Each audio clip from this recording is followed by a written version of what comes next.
नाज़रीन रखण भरिसां 8 जानियूं गिड़काईंदड़ महर ऐं मारफाणी तकरार जो निबेरो थियो आहे, जंहिं दौरान दुरनि ते 2 करोड़ 45 लख रुपया ॾंढ विधो वियो आहे।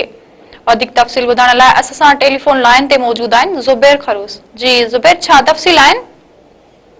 जी तव्हांखे ॿुधाईंदो न त काफ़ी अरसे खां वठी महर मारफाणी झेड़े में 8 जानियूं जेके आहिनि गड़काईंदड़ कतल थी चुका है। महर मारफाणी खूनी तकरार जो निबेरो अॼु ड्रखण वेझो चीफ सरदार ज़ुल्फ़िकार ख़ान कमारियो अबरो जी सरपंच में थियो ऐं तराई ते थी गुज़रियो।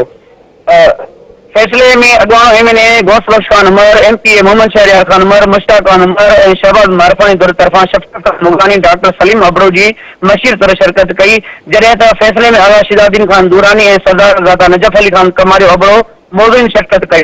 तव्हांखे मां इहो ॿुधाईंदो त धुरनि जे बयान ॿुधण बैदि कमरे में फतवा लिखी वई। नबीदाद महर धुर मथां मारफाणी धुर जा 4 कतल ज़ख़्मी साबित थियण ते 1 करोड़ ऐं 25 लख रुपया ऐं 50,000 रुपया ॾंढ मुक़ररु कयो वियो, जॾहिं त शहबाज मारफाणी धुर मथां नबीदाद महर जी धुर जा 4 कतल ज़ख़्मी साबित थियण ते 1 करोड़ 19 लख 50,000 रुपया ॾंढ मुक़ररु कयो वियो। जी ज़ुबैर, महिरबानी अवां जी।